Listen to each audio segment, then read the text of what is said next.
purpose here is really to stimulate and engage discussion between both entrepreneurs on the private side and government officials on the government side. And we want to, we're really interested in stimulating discussions around specific areas. So that's why we've set up this agenda and this program to look the way it does. So we're going to have a couple of different panels with first a group of entrepreneurs, both presenting what they're doing, but also discussing what government can do to better help them and to facilitate their growth. And then later we'll have a second panel with a group of government officials who will be talking about the great innovative things that they're doing to really promote entrepreneurial activity in their communities. And in between those sessions we're going to have two panels, we're going to have two breakout sessions following either one, where we'd really like active and engaged discussion, and we're going to be having note takers and we've got questions for you all to think about, where we can really share our ideas and get into more of the detail and debate some of the best practices and the ideas that are coming on.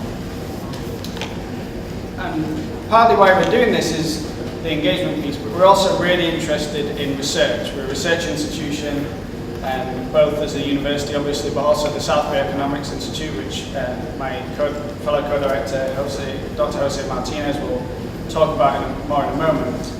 But this research project is very much trying to, and we'll give some of the findings from the different stages of this project later, but the idea is to really understand what each city in the Southern California region is doing to promote entrepreneurial activities.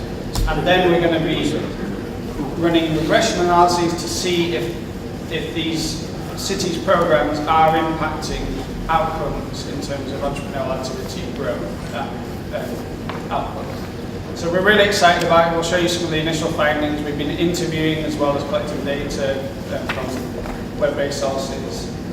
And we've got some really interesting findings that are at an initial stage, which we'll be presenting in the second panel.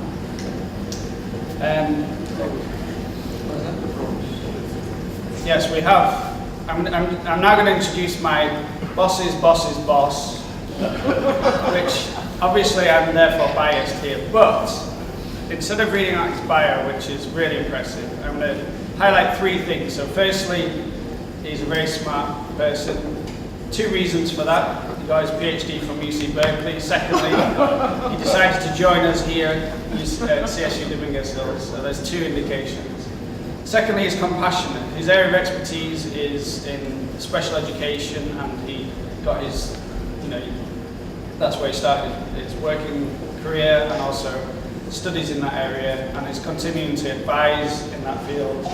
But on a personal level, I think many of us faculty have been touched by the personal interaction that he's had with many of us. A colleague of mine just got tenure, hooray for them, and they were really surprised that he'd sent them a very personal letter congratulating them on the tenure, talking about the things that they had done and achieved during their time. So that was, thank you for that on their behalf. And secondly, thirdly, he's impactful, and that's, I think, shown by you can look at his bio, the amount of work that he's done across the state to really change and reform and improve the Cal State system in particular, but also Cal State Northridge. As Dean of Education, he brought in a major grant from the Eisner family, which is a huge deal, and I think has led to a huge amount of excellent research and training in that area. So without further ado, Dr. Michael Spagna.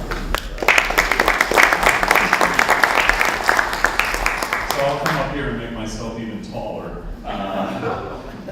Thank you, Fynnwin. And I want to share with you that I've been thinking a lot about this morning and what I wanted to share with you in a couple opening remarks. Obviously, welcome to California State University Dominguez Hills. We're very proud of this campus. As was shared, my background originally was as a teacher. My specialty is in the area of dyslexia, reading problems, and I spend a lot of time looking at and thinking about our future. And I think about our future in terms of the young children, youth, adults that we educate. And so I want to share, if you'll indulge me for a second, two observations. Observation number one, I think some of you know this, there's a lot of hand-wringing right now in the United States about the fact that our students, kids, are not performing when they compare their skills to other international countries. There's a test that's called the PISA. I really would welcome you to look this up, Program International Student Assessment. All 15-year-olds around the world are tested on a whole variety of things. And a lot of the hand-wringing I'm mentioning has to deal with math and science and how are our kids stacking up. I will tell you, American students beat the rest of the world hands down by a magnitude of about 10 in one area on this assessment. Does anybody have an idea of what area we beat the rest of the world every time the assessment's given? Video games. Video games? Social media savvy. Social media savvy? War? No, confidence. Huh? Confidence. Confidence? Actually, confidence is it. American students beat the rest of the world in thinking they know how to do it. By far. Their confidence level, even if they don't know how to do it, it's like, we know we can do it. Now, the reason why I wanted to share that with you is that is the nexus of cultivating creativity, cultivating entrepreneurship. It's the belief, it's the confidence that I can do something. So that's one observation. Second observation is, just before I was going to join the university, I was changing over to another cell phone plan. I went into one of the local Verizon stores and I came across a young man there. And I asked him a little bit, as I often happen to do, what do you want to do next? What's your dream? And the person said, well, I went through school and I started in college, and after about a semester, I didn't continue. And I said, well, why didn't you continue? I said, well, I wanted to pursue my dream. And I got to the university and there were these courses, but I didn't see anything in entrepreneurship. I didn't see anything in creativity. I didn't see anything in cultivating dreams. So being a new recruit to Dominguez Hills, I said, well, here's my card, and I want you to come down to Dominguez Hills, because in my mind, Dominguez Hills is really at the cutting edge on the place where dreams and hopes have to be connected with knowledge and skills, and connect that to partnerships and relationships. And I think if you have those three things, you have the alchemy that represents entrepreneurship. And so I'm very excited about you all meeting today and having these conversations, because we need more of that. We have American students that have this confidence they can do it, but they need the knowledge and skills, they need the support, they need the networking that you can provide to make this successful. So I encourage you to have a wonderful day. It's my pleasure to meet you, and I'm excited to have you on our campus at Dominguez Hills. So welcome.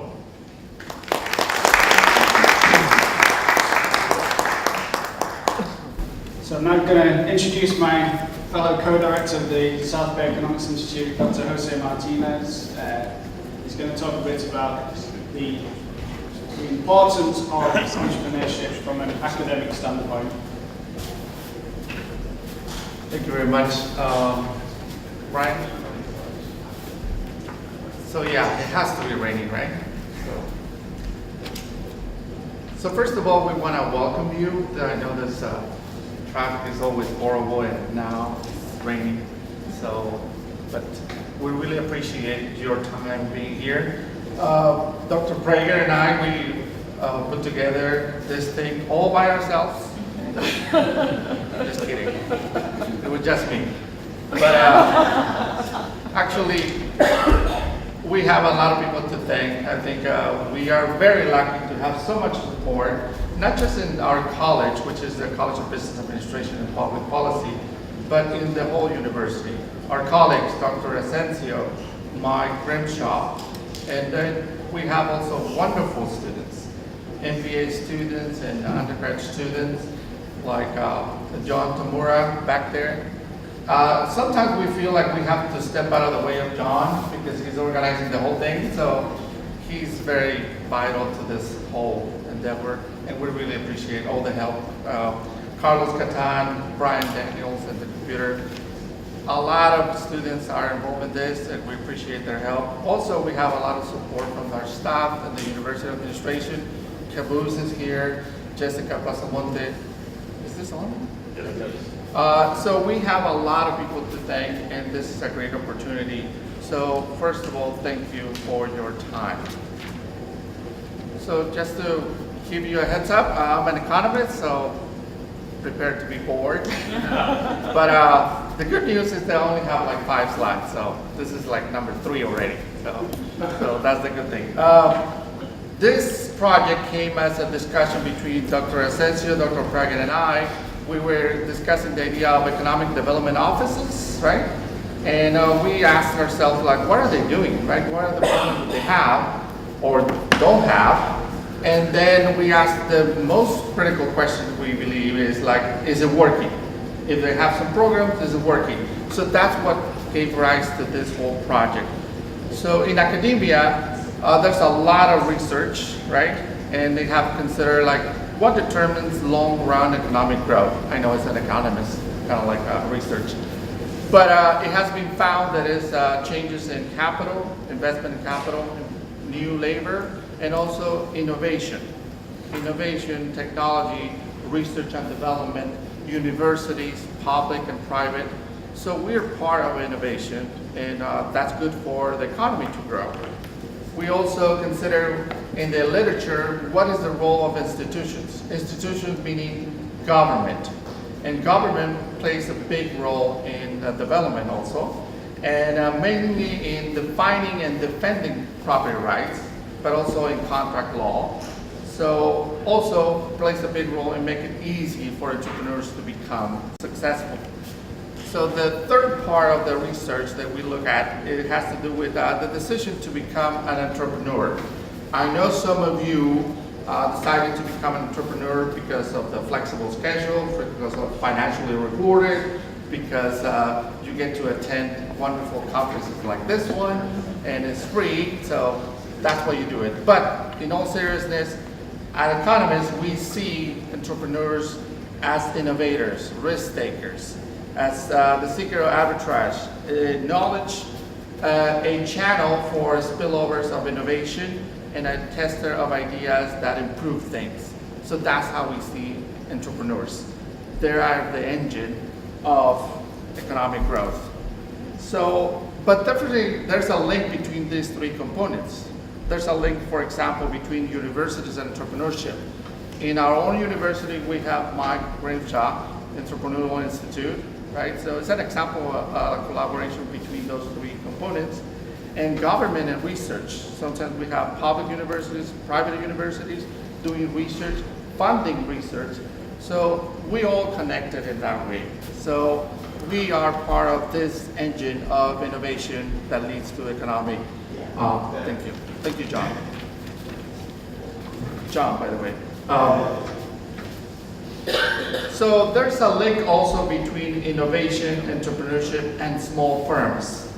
So this is very, what we found in the literature is that the research claims that small businesses provide the most conducive environment for innovation. So innovation leads to economic growth, and it's mostly happening in small firms. So that's a very important part to consider. So if we want to talk about entrepreneurship, innovation, government relationships, we need to talk about small firms in the city, in the area. So we gathered some very fundamental data, annual data on at the county level to show employment growth and also at the change and the percentage of small firms. And we see that there's a positive relationship. So in general terms, when there's small firms, or there's a bigger change in small firms, there's bigger increases in economic growth and employment in general. So very useful findings for that. But now to the main issue, the main role, the reason that we're here is the interaction between institutions and entrepreneurs, and consequently with economic growth. So the theory is, very general terms, that good interaction, whatever good is, between entrepreneurs and institutions tends to lead to long-term economic growth.